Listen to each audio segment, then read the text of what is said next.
विगत दिनों में दक्षिण जोन के गोविंद नगर थाना क्षेत्र और बिधनू थाना क्षेत्र में चेन स्नैचिंग की घटनाएं हुई थी और इसमें हमारी टीमें लगी हुई थी, खास करके इंस्पेक्टर गोविंद नगर और एसीपी बाबू कुरवा, हमारे एडीसीपी साहब, सभी का इसमें पर्यवेक्षण रहा है।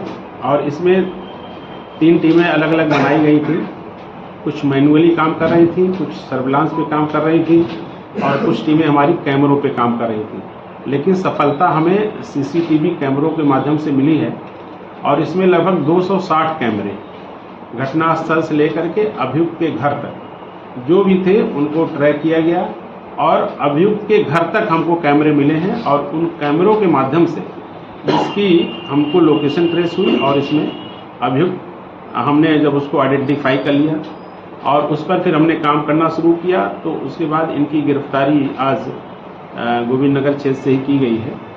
और तीनों अभियुक्त जो इसमें एक भानु, दूसरा रवि, तीसरा साहिल, ये तीनों आपस में मित्र हैं और ये अक्सर गुजैनी पार्क में आकर के यहाँ बैठते थे।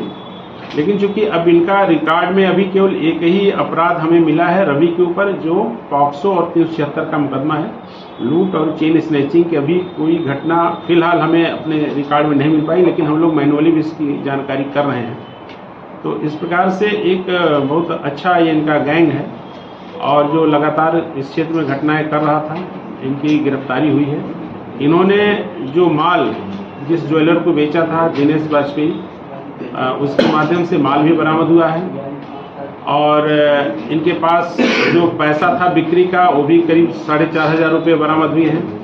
अभियुक्त रवि पुत्र नज़ीर के कब्जे से एक अवैध तमंचा भी बरामद हुआ है और इसमें जो वाहन HF डीलक्स जो व्हीकल प्रयुक्त हुई थी वो भी बरामद हुई, जो साहिल के पिता के नाम पर रजिस्टर्ड है।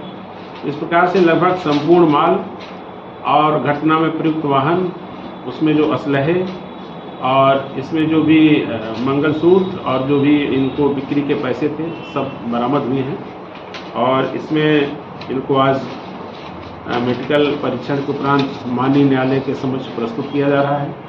शीघ्र इसमें चार्जशीट फाइल की जाएगी और इन सभी अभियुक्तों पर गैंगस्टर एक्ट के तहत भी भविष्य में कार्रवाई की जाएगी। सर, कोई पुरस्कार दिया गया? पुरस्कार इसमें हमारी टीम, मेरी तरफ से 10,000 रुपये का पुरस्कार गोविंद नगर की जो हमारी टीम उसने किया है। और महत्वपूर्ण बात यह है कि करीब 260 कैमरे इन्होंने, चूँकि ये घटना 5 तारीख की थी और लगभग आज 8 दिन हो गए, 8 दिन में लगातार इन्होंने कैमरे देखे हैं और अभियुक्तों की तलाश पहचान मैनुअली भी करवाई है। इस प्रकार से सटीक मुखबिरी और टेक्नोलॉजी दोनों का इसमें प्रयोग हुआ है और इन अभियुक्तों की गिरफ्तारी हमारे इंस्पेक्टर साहब और उनकी टीम के सार्थक प्रयासों से की गई। सर, कोई आपराधिक इतिहास इनका आपराधिक इतिहास एक है रवि के ऊपर, जिसमें मैंने कहा कि पॉक्सो और 376 की धारा में 1 वर्ष ये पूर्व में जेल रहा है।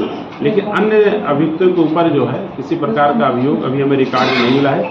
फिर भी हम इसको मैनुअली जानकारी कर रहे हैं और इनके आसपास के लोगों से हम जानकारी कर रहे हैं कि कभी ये अभियुक्त जेल तो नहीं गए। फिलहाल इन्होंने हमें ये बात बताई कि कभी पूर्व में जेल नहीं गए।